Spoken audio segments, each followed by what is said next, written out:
This is Alex Jones and Jimmy Dore. Oh, yeah. This is... mending fences.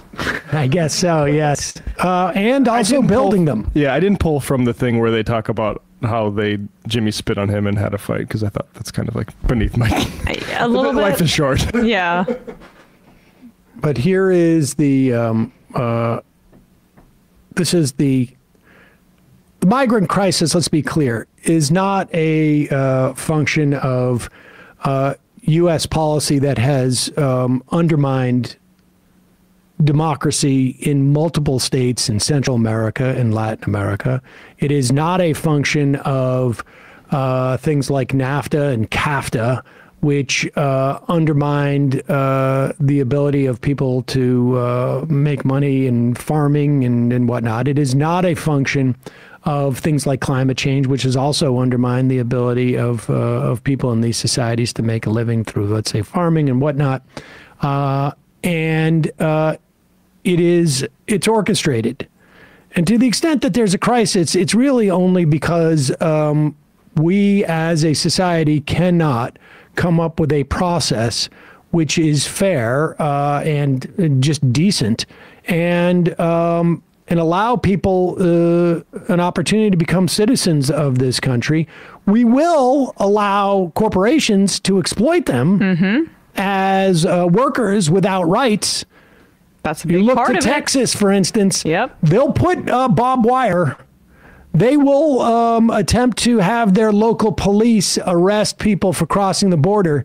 But look at how much that state goes to the people who hire migrant workers and in any way polices their actions. They'll kill migrants before they prosecute bosses. Exactly. This is really about getting cheap labor, and it both undermines the labor of citizens and obviously is exploitive of migrants. And also our labor laws being that much of a black hole for people to get their rights heard is explicitly a part of that as well. Making sure maximum leverage can be exerted on workers so they don't get a little too uppity and ask for their wages to get increased. But, you know, Jimmy is a pro-worker podcaster, I heard. One time he said that if I ever got within 10 or 5 feet of a worker, they'd punch me in the face. So that's because they have very long arms. Yeah, it would be. It would be. It's interesting. Like I'm assuming he's going to take because he's so pro-worker a stance on this that advocates for the rights of laborers who don't have a documented status in the United States. Is that an accurate prediction of his commentary? Well, he goes in on, I should just say, he's playing a Dick Durbin video where Durbin's talking about dealing with shortages in military recruitment by letting undocumented people serve. I hear, and he comes in and Jimmy has an objection to that. Do you know what the recruiting numbers are at the Army and the Navy and the Air Force? They can't reach their quotas each month. They can't find enough people to join our military forces. And there are those who are undocumented who want the chance to serve and risk their lives for this country. They don't want to serve in their own military in their own country. They want to go to a foreign country and serve in their military. This is according. That's called mercenaries. Yeah, this is kind of how Rome ended. No, and yes. So he's giving the game away there. He says it right out in the open. We have to fill our military with foreigners, like our cops and our farms, and have be our farm workers, have them be our medical workers, and our military, and have them be our cops. This seems bad. Well, it's so bad. Here's what Eric Adams says about it. We're seeing the erosion of the quality of life that we've improved on in such a short period of time of this administration. And we have been impacted.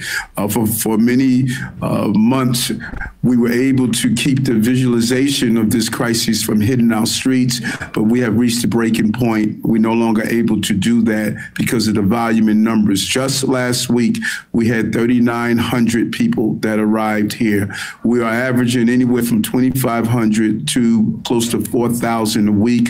And if you do the math, you see that's 8,000 every 2 weeks, potentially 16,000 a month that we must feed, clothe, house, educate children, and all the services that you would give a normal adult. And we're seeing that play out on our streets of New York. And that is what the breaking point looks like, what we are experiencing right now. So he's saying that New York is at the breaking point. Yet there's nobody that has a solution to this. Nobody even seems like they want to do anything about it. Well, I can tell you exactly what's going on, and you're dead on. Look, there's UN documents. Can we just be like, before we get in, I mean, like the idea that you're going to have Alex Jones on for a discussion, nuanced or not, about immigration at this point. We should also let you know that, like, Dick Durbin, 150,000 non-citizens, immigrants, undocumented immigrants, have served in the U.S. military just in the past 20 years. Oh, Rome o'clock. Yeah, I know. Is that what historians say, that the fall of Rome was because conscription was extended to the people that the Roman Empire conquered? Is that what we're talking about here? I mean, it's very Glenn Beck-brained, like, historian, because some historians mention foreign, whatever. Like, I thought it was the gay sex. Your contribution to this discussion as a supposed leftist, or you used to spit on me and we used to have different opinions, but now look at us on the same side, is going to be like, oh, that's how Rome fell. And we should also say Eric Adams is a scumbag who is a pathological liar. He said that immigrants were going to cost New York City something like $9 billion in August. And by September or October, the independent sort of budgetary office from New York said, actually, it's about half that. And the bottom line is that you look at the amount of money that's being spent on the cops just this year alone.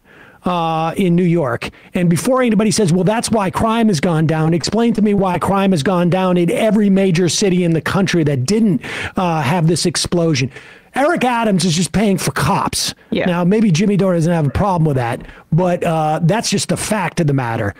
The idea that New York is on the breaking point because of this is because we're spending the money in the wrong places. Nevertheless, the solution to these things is to allow immigrants to work more, to put them into a process of citizenship and allow them to work so that they don't have to be looking for support while they wait to get deported, essentially. But wait, let's listen to the nuanced take that Alex Jones has. This is what he's the great replacement theory. This is what he's talking about when this is who he's talking to when it comes to immigrants. Unbelievable. 100-year-old called Kalergi plan in Europe. Oh wait, you got to go back because you missed the part about this is all about the UN. They're doing this. This is all Bilderberger group. They're drinking the blood of Christian children. But go ahead. Exactly what's going on, and you're dead on. Look, there's UN documents, and before that, there's a 100-year-old called Kalergi plan in Europe, and the royalty got together and they said, our people are too uppity, but if we bring in giant third world populations that we control and that we put on government jobs and government assistance, it'll be a new Praetorian Guard for us. But it's worse than that. If you go back to the lockdowns that only went on for like a year and a half here or in Europe or Australia, they went on under IMF World Bank control over those countries that are in deep debt to the central banks. They were under 2.5, 3 year lockdowns, and they did big polls of the migrants. And they said, there's no jobs, the farms are shut, the factories are shut, I'm starving to death, I've got to come here. So they're victims of globalism being shut down. And yeah, our country needs new people. We're an aging population. We're not having more children. We're not having replacement rate. So I'm all for bringing people in, and immigration is what founded this country, absolutely. But when you organize them in UN camps, give them debit cards to get here, and you bring in millions and millions and millions a year into an infrastructure that's already falling apart, with the services being cut, with massive inflation, it lowers wages. It doesn't help the third world, like Ross Perot said. It hurts the third world. They fall more, we fall down, and the globalists have this big population. And then all these blue cities have passed laws for illegals to vote in local elections. They're under the control of the local community organizers. They're told how to vote. Now they get fast-tracked into the military. They purge the military with the shots and critical race theory. And so all the professionals get out. And then now they're going to replace it with the domestic security force that Obama talked about that's just as big and just as strong as our military. And Illinois and other states are passing laws to have illegal aliens, as your co-host said, be the police. So you nailed it. History doesn't just rhyme, it repeats. Rome started doing this, and in a couple hundred years, they collapsed because the enforcers they brought in said, hey, we're the bosses. Well, this won't take hundreds of years. Everything now is compressed. Everything is accelerated. There's more change now in a year than happened the previous 10. And that's going to get more accelerated in a type of singularity. I don't believe in a pure singularity or a total singularity. That would be absurd. But it's definitely going towards that. So they lock down the third world. Oh, Jesus, let's not even listen to this anymore. I mean, this is just like, is there a Jimmy response to this? Or just move on? I mean, it's just unbelievable. I mean, the idea of immigrants ever being cops, I mean, who could ever imagine something like that, right, Officer O'Malley? I mean, give me a break. This is just absurd. Yeah. Or Officer Dore. But wasn't Jimmy Dore's dad a cop? Yeah. Those are the only unions that matter to Jimmy. Like, I mean, I do find it interesting that even Alex Jones, who's trying to mainstream himself a little bit more, he'll say, like, immigration, it helped found this country, it's good. But here's all the list of why they're being sent by the Jews. An internal globalists. They're being sent to be an internal police force. And so unless you speak Spanish, you're going to go to prison. The Praetorian Guard for the globalists. Me lo siento. Yeah. Or you're going to jail. Yeah, Jones monologues for about 10 minutes there and puts up his book, Great Awakening. Yeah. Unbelievable. So. Can we just say, though, like, I don't know, and I wish there was a more, a better elaborated response by the Democrats to this, but, like, the response needs to be more federal support for processing refugees and immigrants. Yes, 100%. But all that's happening now, frankly, is the Democrats are attempting to move to the right on immigration in the Senate, at the very least, because they're afraid. Yeah. They're afraid of the politics. And this is what happens, essentially. And the Democrats have done this in various ways. And I think, Emma, you made the point the other day that they did this back in the early aughts in terms of abortion. Yeah. You cannot leave the playing field when an issue is being debated and expect anything to happen except for the other team to gain ground and change the narrative. There is no doubt in my mind that the general population has become more anti-immigrant than they were 6 years ago. The reason for that is because this ground was completely ceded by the Biden administration.